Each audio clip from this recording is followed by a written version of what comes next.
everyone, and welcome to Curious Rebel TV. This is actually the last episode for this season, and I can't believe how quickly the last few weeks have flown. Those of you who don't know who I am, my name is Advita Patel. I am the founder and CEO of Comms Rebel, which is an organization that helps businesses and other organizations build cultures of inclusion. I also the co-founder of A Leader Like Me, which is a global consultancy, and Calm Edge Rebels, which is a coaching retreat. And today I am chuffed to be welcoming Sonam, who is going to be talking about how do we show up every day and how do we shine our light, which is a topic, as those of you who follow me for a while will know, that I am excited and interested in as well. So welcome, Sonam. Do you want to tell the folks who you are, where you're from, what you do? Thanks, Advita, and thanks for having me on this. Hello to everyone who's watching. I'm Sonam. I currently work in the civil service for the Department for Levelling Up, and I've been a civil servant for around about 7 years, over 7 years.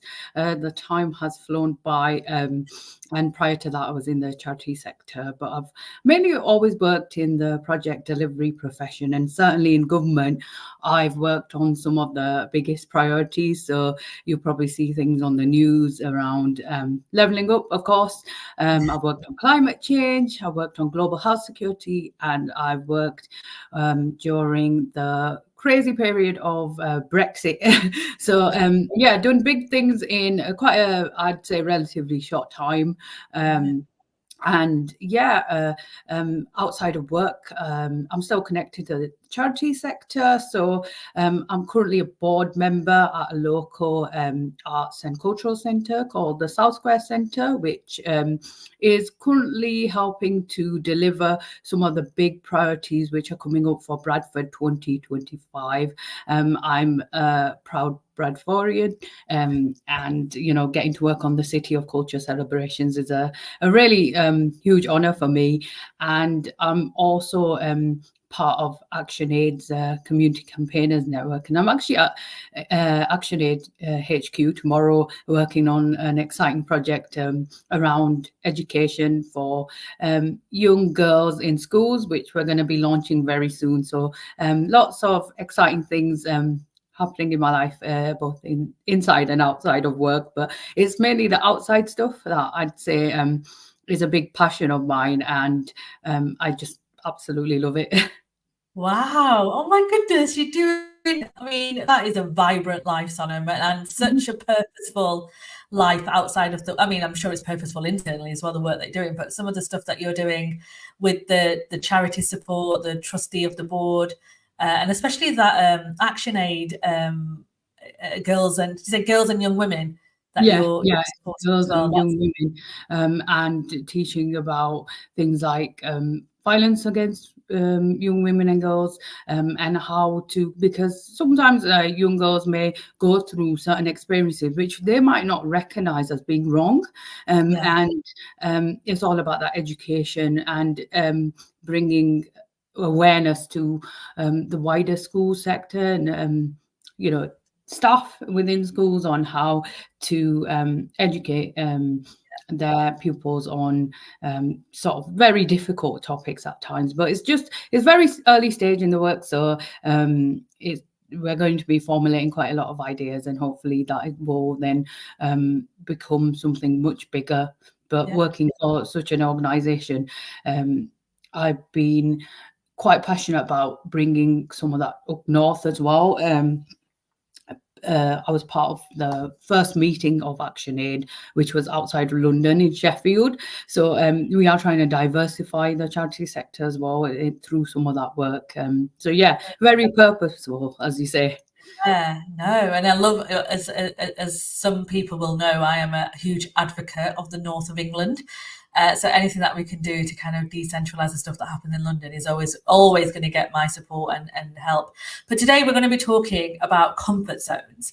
And I always say nothing ever good happens in your comfort zone.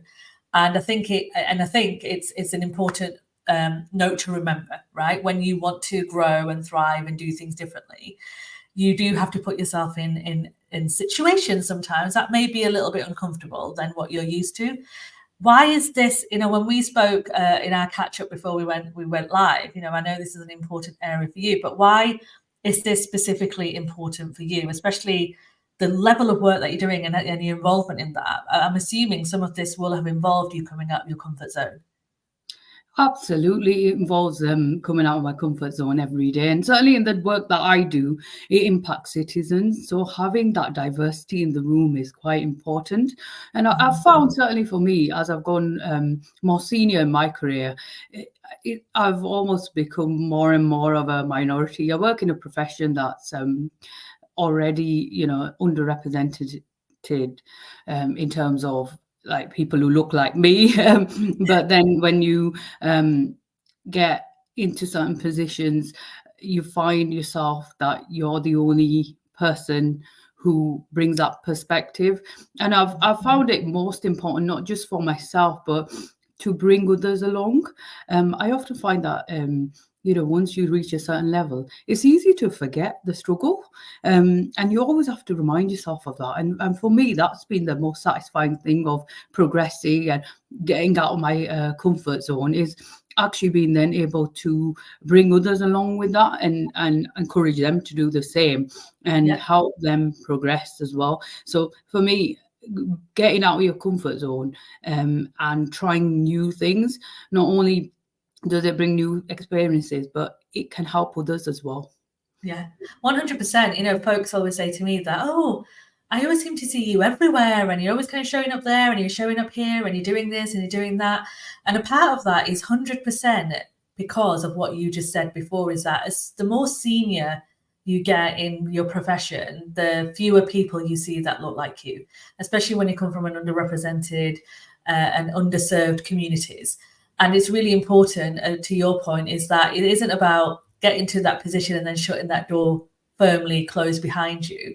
It's like, how can we crack this concrete ceiling that we're often facing into, and making sure that as soon as we've cracked it, we bring others along with us. And Priya and I, so Priya is my business partner for A Leader Like Me.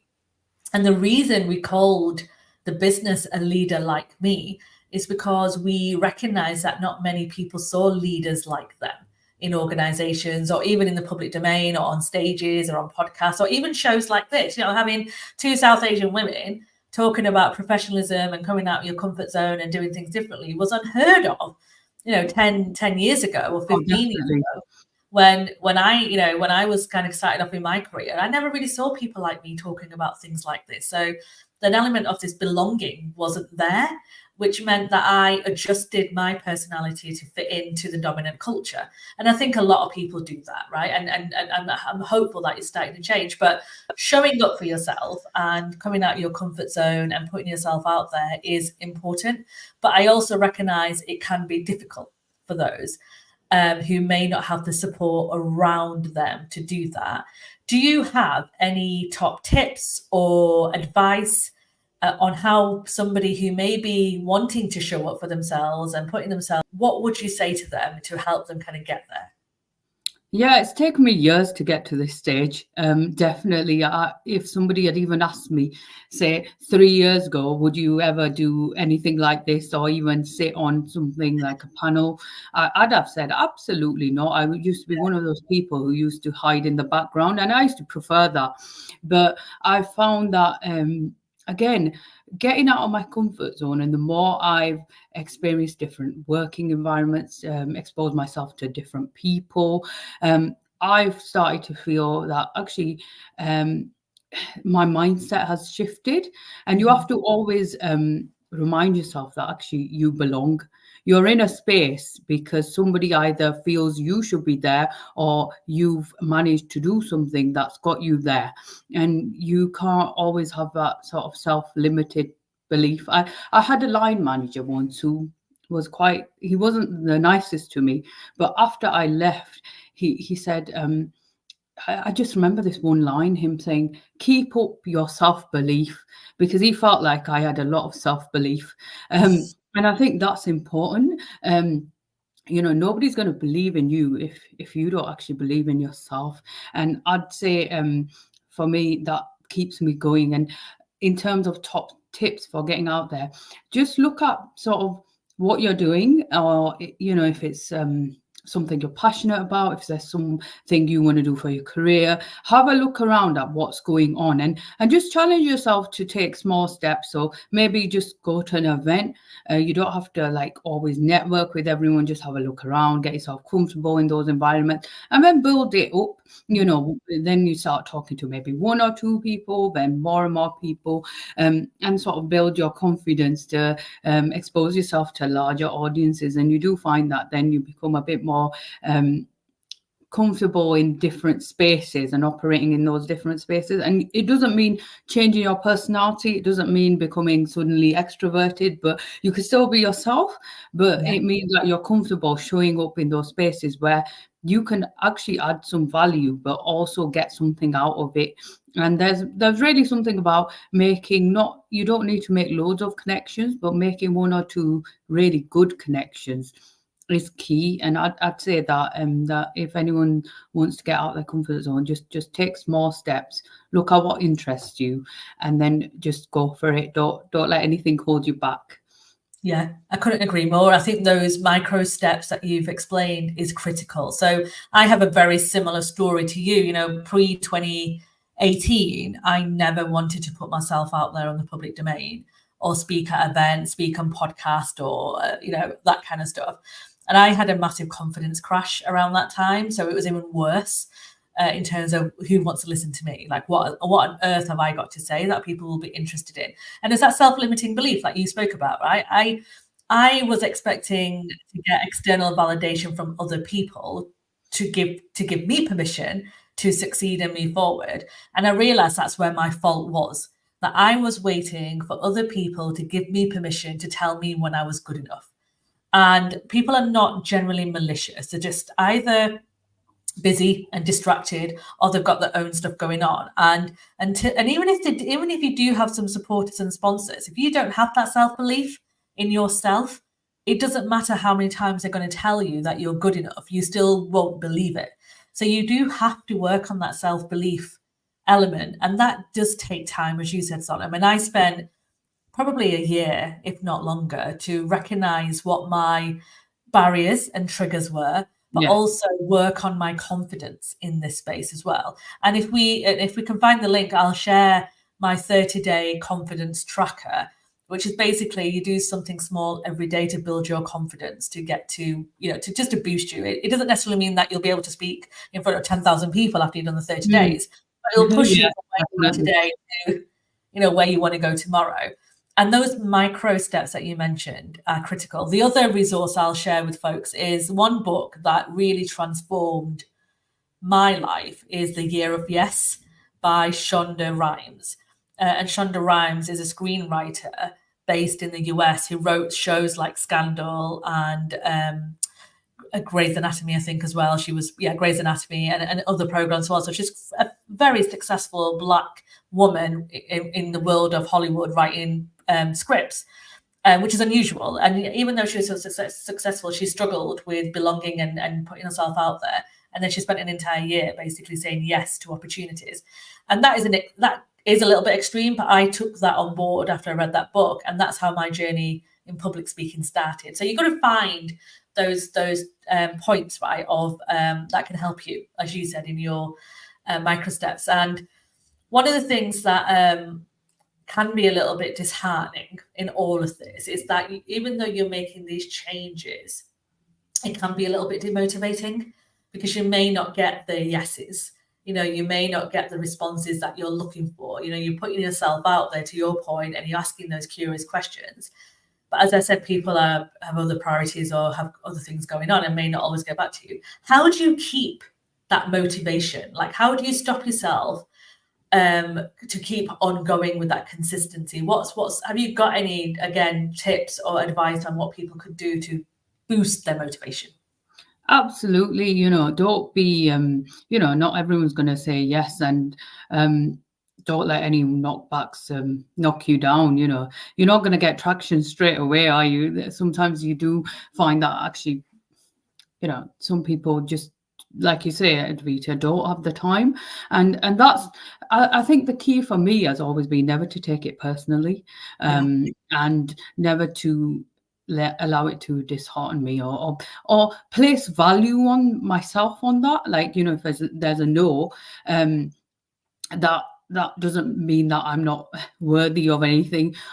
For me, how I've always tackled this problem is that I've had some really negative experiences. I've worked in, you know, being a South Asian woman, I've been in environments which were, dare I say, just outright racist. Yeah. And it is, you know, and that really can be a struggle. It can be hard to keep going. It can be hard to maintain your confidence and who you are. You find yourself questioning yourself. Maybe if I do something like this won't happen. Maybe I did something wrong. And it's always what I've done is I've tried not to dwell on those sort of negative aspects, and always look at it, not necessarily, you know, people always say, oh, look at the positives, but it can be in those sort of situations very, very difficult. But what I've always done is I've kind of had a good support network to rely back on. I think that's the first step. You really got to get yourself out there, build a good network, but also use some of these experiences to sort of keep yourself not only going whilst you're there, but then looking back on, wow, I was able to, you know, manage this situation. And you've got to think, like, you know, if you're in certain places which are quite, like, you know, if you receive a setback, say if you've asked someone to mentor you and they've said no, that's one thing. But if you're in a setback of a bigger situation that's ongoing, always remember that sometimes the problem isn't you. Actually, you are not the problem. There are people who will project onto you some of their own negative beliefs, and you've got to always remember that where, if you receive a no, if you receive some feedback, where's that coming from? Is that coming from good space, or is that coming from a space that actually is designed to bring you down? And I'd say you've always got to kind of not think too much with your emotions, and just remember that. And certainly I've found, as a ethnic minority, it can be extra difficult to keep going and keep strong in when you get a setback. You often do find yourself questioning, but always, you know, step back and say, actually, no, that I'm not going to put my whole self-worth onto that setback, and I'll just move on to the next, you know. And if you're in a negative environment, let's say if you're working somewhere, the way certainly I dealt with it when I was in an environment where I was working somewhere, let's just say, which wasn't good for me or positive, was I tackled it with the leadership, and I just said, look, these are my views, this is how I'm feeling, and if you don't do anything about it, then I'll just see you at the door. You know, sometimes you just have to give that ultimatum that I'm just going to go, leave. And it's not always that easy, but you have to, whilst you're there, maintain your professionalism, but then always have an eye on, like, getting out of that situation. And going back to your question in terms of when a setback, say if you want to network or something, just you know, people are going to say no, that's not a big deal. Just move on to the next. You can always ask somebody else, or they'll people rarely say no, but when they do, they usually, it's not a personal reason. So just always keep that in mind. Yeah, and often, you know, and you appreciate that when you are asking. And I've been in this situation where people have come to me to ask for support or mentoring. Can we have, you know, a conversation with you? And time, and you know, when you're working in a kind of like a vibrant and a role, and you've got stuff going on, sometimes you have to say no. Sadly, as much as I would love to have so many different conversations, I always like to pay it back as well. It's really important. But I also acknowledge that boundaries are important for our own well-being and mental health. And that's another reason that a lot of people may say no. But it's about redirecting people to a place where they can get the support. So I will never just be no, like I'm not helping you. It'll always be like, I can't support, I'd love to. However, here are some resources, here's some networks, here's a community, I can recommend you to maybe get mentoring from someone who's got a bit of capacity. I'll always try and do a little bit of that if I can. Because that's absolutely. And introducing people to your network is always important. Exactly, you know, that sponsorship and that bringing people into your community. I don't really like gatekeeping, and people who do gatekeep. I always think, similar to yourself, that it's important to pay it forward and don't forget sort of where you started as well. Yeah. Yeah. And it is that, it's those having that community. So when I was going through my kind of confidence thing and I kind of built it, I created the Comms Hive, which was a space for me and people like me, with who didn't really feel like they belonged in any specific space, could get together over a dinner and have a chat, and that was my kind of safe space, and that grew over time. So that's the other piece of advice I'd add to what you shared, Sonam, is that if you can't find the community where you can get the support that you need, or you feel like there isn't anything that quite works for you, then build your own. Like build your own. Get in touch with folks that you want to be connected with, and ask them if they want to have a regular catch up or whatever, and do it that way. I only started off with a handful of hivers, as we call them, and we grew, to different regions across the UK, and we've got an incredible network of brilliant supporters who will always kind of support each other and have each other's back and give them the encouragement needed. And those folks have been incredible for my last 4 or 5 years of my own consultancy journey as well. So that's another kind of bit of advice, that if you can't find that space, don't feel like you're stuck. See what you can do to grow your own community as well, because that's incredibly important. The other bit, I totally agree with that. And don't ever think that these, often you find yourself with the door closed, and you're going to have to kick it down. That's all. That's the only way. You have to, like, get into these rooms. You have to smash the barriers, but smash them down. I've certainly had to do that, where I found myself struggling to get into certain spaces, and you kind of have to keep being almost like a nuisance to get yourself that space. So you cannot do that if you just give up immediately and say, actually, no, it's not for me, or I don't believe I belong here. It is actually, there's barriers. The barriers, whether they're most likely they're the wrong type of barriers, they exist for the wrong reasons, and you have to sometimes be the trailblazer to break it down. And how you do that is, I often find, through persistence, and not really actually just taking no for an answer immediately, and move on to the next, but try and find something that if you're particularly passionate about a space that you want to get into, keep going. Yeah, I always say that rejection is redirection, right? So that's a big thing to remember, that even though, if there is, to your point, you want to, persistency is key. Consistency is also key in all of this work. And it's also having goals. Kind of, you don't need to be really formal with them or anything like that, but understanding that this is where I want to be. So how do I get there? And what do I need to do to get there? And that persistent consistency, redirecting some of that, will get you there eventually. And that self-belief bit that we spoke about earlier is important in all of this work. Like, you need to believe in yourself, and you've got to have this self-awareness about yourself in terms of what are your strengths, and where are the areas that you may need to develop a bit further as well, and find those people who can help you do that, and making sense of all of this, in kind of having a plan to help you get there as well, because it can feel lonely, when you are facing blockers and barriers, and people don't want you to be part of this community, or you feel like they don't want to be part of this community. And sometimes, the people's behaviors and rejection and no, is not quite right time for you, that can really put you off. I actually have a folder on my phone, which I've told so many people about now. It's like the happiness folder for me. Wow. And in that folder on my phone, I have photographs, quotes, feedback, really good feedback from other people that I save in there, that I go into when I feel that my self-belief or my inner critic is coming out, and it'll remind me that actually I am good at what I do, and I have worked hard to get to where I am today. And there's like thousands of things in there now, but every time I get something that I really warm to, or people have been really kind to me about, I'll save it in there. So if anyone needs an instant boost of kind of, to get out of this loop of self-destruction, as it can often happen, try something as simple as that tactic. You need something to kind of get you out of that space. Your neural pathways in your brain will redirect you in a space where you can actually keep on going, because it can get over the top. That is a really good tip. I'd also say, don't find yourself consumed with regret.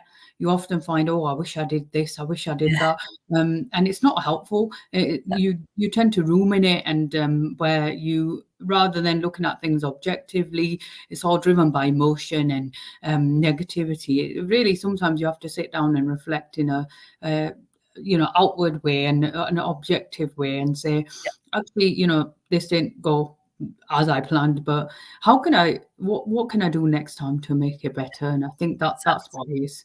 Yeah, no, I love that. Yeah, never live it and never regret. Everything's a learning moment, not a regret. That's the way I kind of try to look at it. We can't I believe remember the saying, regret is a wasted emotion. it is. I love that. It is. Regret is definitely a wasted emotion. Can't believe we're coming towards the end of this chat. It's flown by. So as you know, Sonam, we asked the previous guest question, which takes us. Last week's guest actually spoke about AI, and their question to you was, what changes have you seen in the industry that you work in with the use of AI? Or if you haven't seen any changes, do you think you'll see over time? Oh, this is a very timely question, because my profession, the government project delivery profession, and our body that oversees it, the Infrastructure and Projects Authority, actually released a report on how we're going to be using AI in project delivery. So I'm sure you can share the link to that, Advita.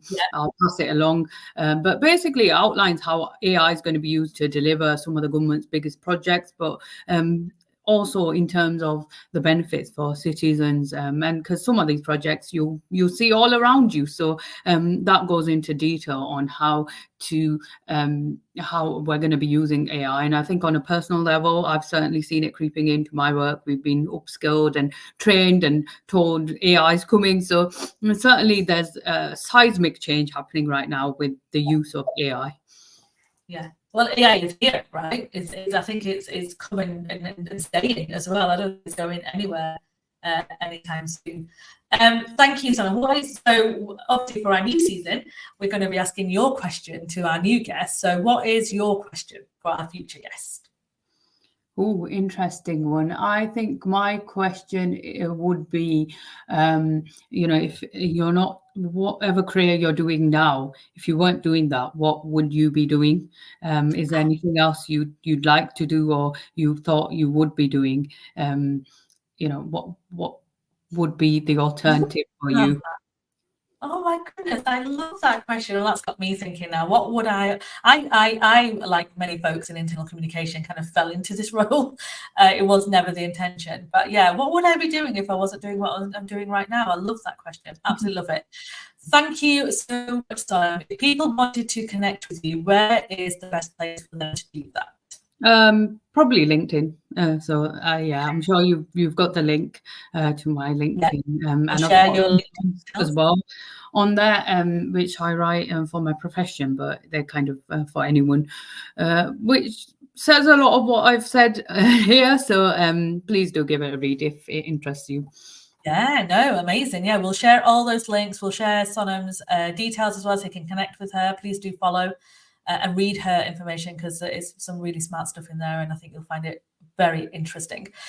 So thank you so much, Sonam, for your time, and thank you to those of you who have engaged with the Rebel TV over the last few weeks and left comments and have appreciated some of the conversations that we've had. It's been an absolute pleasure to show up every Friday at 11:30 for you. As I said at the start of this conversation, we are taking a small break over the next few weeks, and we'll be back at the start of June. However, we are now looking for some new guests for season 3. So if you are interested in taking part in Rebel TV, then fill in the form that's going to be shared in the comments, and we will get back to you over the next couple of weeks as well. And if you need any support with inclusive cultures, internal communication, employee experience, anything that will help your people thrive, then please don't hesitate to get in touch with Comms Rebel. We're here to support you. You're not alone in any of this. And if you want to kind of keep in touch with some of the stuff we're doing, then make sure you check out our YouTube channel. We've got all the previous Curious Rebel TVs on there as well. So if you missed any episodes, you can catch up. You can also follow us on Instagram. We're doing some incredible things on there as well. So if you want to stay in touch, please do follow us on Instagram. We'll share all these links in our comment box as well. And then the final one is the Comms Rebel platform. So if you want to stay in touch again and have access to resources and build your community, as we've been speaking about today, then please do join us on that free platform as well. We've got over 600 folks in there now, and we're doing some good stuff with that over the next few months as well. So look out for that. Thank you again, Sonam, for your time, your energy. Really appreciate this conversation with you today. And we will see everyone else in the next few weeks. Take care of yourselves. No problem. Thanks so much, Advita. Thanks, everyone. Bye-bye.